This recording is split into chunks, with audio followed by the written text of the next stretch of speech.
Okay, so going about making a quiz in Canvas. So this is the home page that pops up.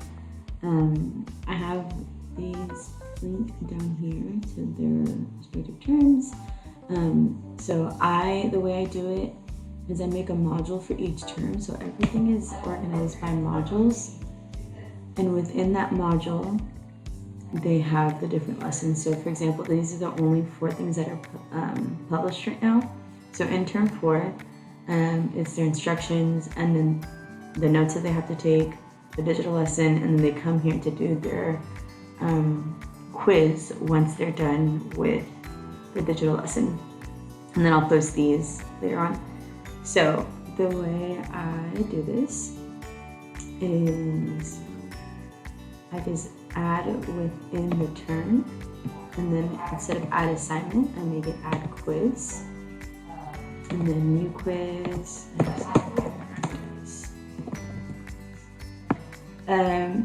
Since we can't necessarily sync it to Skyward right now, I'm just making it daily just in case. And then add item. So if I wanted to go with next week's lesson, which is this one, I would drag it up here. And then I'm gonna go over here and click increase indent. And this is just for the organization of things.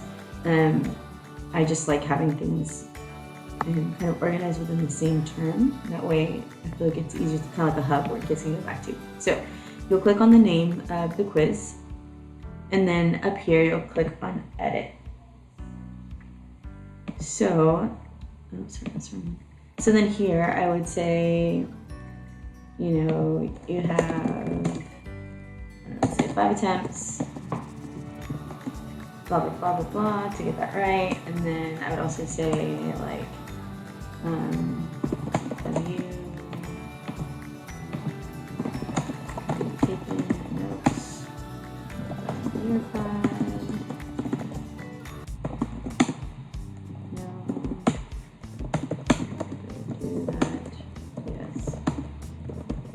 Obviously more eloquent terms, but that's the case.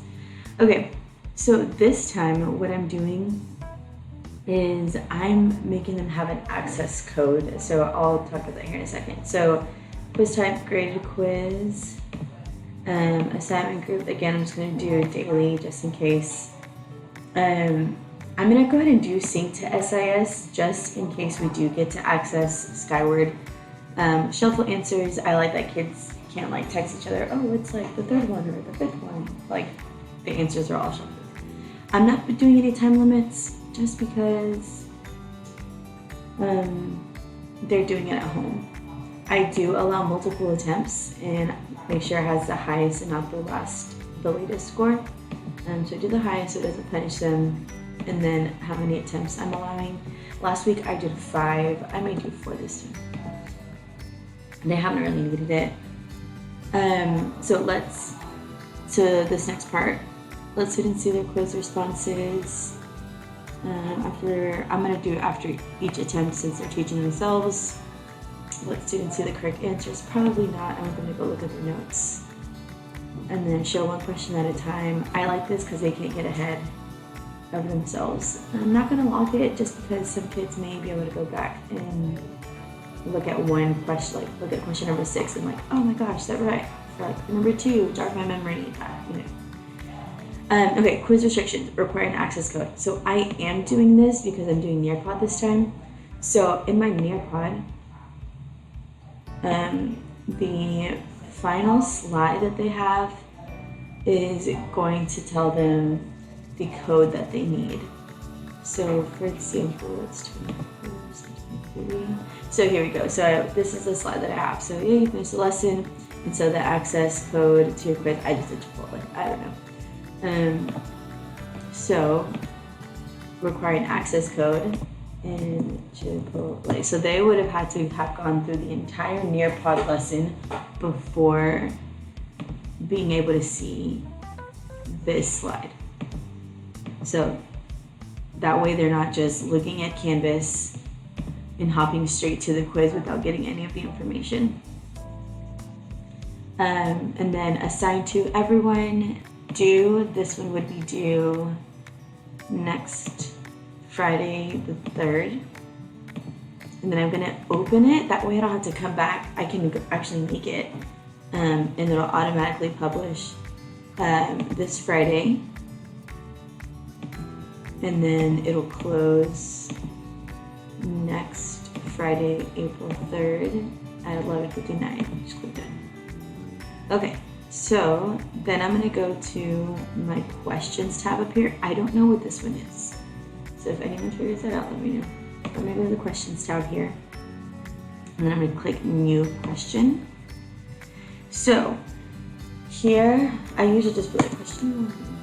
And then the multiple choice, and you get to choose all these different ones. And what I like about it is that it lets you it gives you the kind of instructions for what to do for each of them. So like if it's multiple answers, you would write your question, and then like, is a landslide, is that an example of a chemical weathering or mechanical weathering? And so down here, you would do, let's say that was the question, landslide. And then you would do mechanical weathering or chemical. So if you want to add a comment, so right here, you can see that, sorry, let me go back. This one right here is highlighted as the correct answer. Let's say that you typed the wrong thing, you can just change the correct answer and uncheck that one. However, mechanical weathering is the correct one. And if you want the kids to know why that's the correct answer, why it's the wrong answer, you would just click this little box here and you can do a comment. So you could say, it's not chemical weathering. There is no chemical change in the box.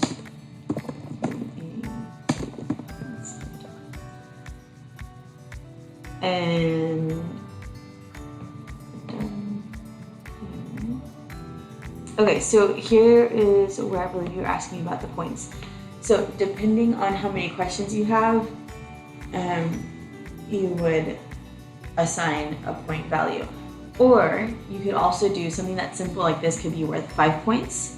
And then in your next question, you can always increase a point value if that one's worth more. So let's go ahead and save this one. So once you're done with each question, please click update question. I once made an entire quiz without clicking update question and everything was gone. So then you would do new question 2. And let's say this one you want to do matching. So it's going to be a bunch of vocabulary words here. And then just make sure that you read the instructions for where your definitions and where the terms need to go, because there's going to be a drop-down menu and you want them to choose just the vocabulary word. So values on the left, and they will have to select the matching value on the right from a drop-down. So this is where you would write like term, another term, and then these would be your definitions. Just because this is what's going to show up on their screen right here. And then this is going to be the drop down. So you want them to choose obviously from a simple list of terms, kind of like a word bank. Okay, so since this one's going to have a lot more questions, and you can always add more, since you're going to add a lot more questions, I would increase the value and I would say, okay, this one's worth 10 or 15. Or if you just want to do 10 questions and make it each an even 10, that's also up to you. So you decide the point value there, but just make sure that you click update question each time. So once you are done, if you are doing this before the post date, I would suggest that you just click on save. Now, if you're ready for it to be published, let's say this was Friday morning and you wanted it to go to Canvas as soon as possible, I would have clicked save and publish, just because, right there where it says publish, just so that your kids can already have access to it. But if we post it now, way before it's due, they're going to get confused and try to do the assignment. So back to my modules. Here's my practice quiz. It's green, so that means that it is posted. If that was a mistake, I would just click over here, unpublished, and it would be done. If it comes time to, so I'm going to go to my one for this week. So when you want to grade it, I usually do speed grader.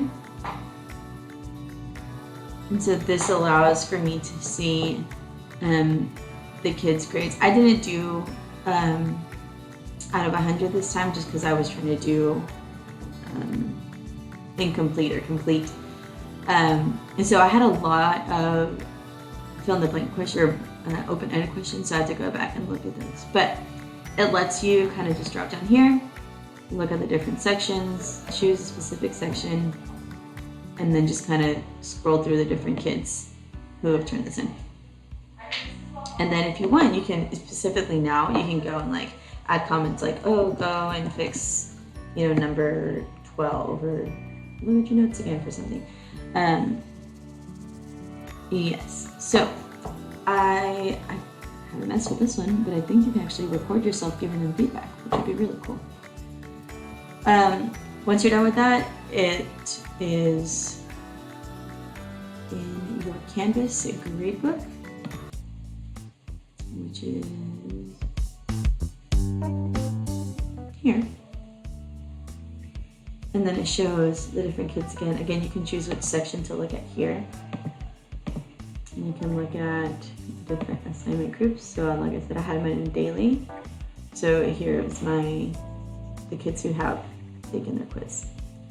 So once I go through and grade those open response questions, their grade will be posted here, and it'll just save there until we are ready to move those into Skyward. So sorry this is kind of long, but that's how I do a Canvas quiz, and hope that helps.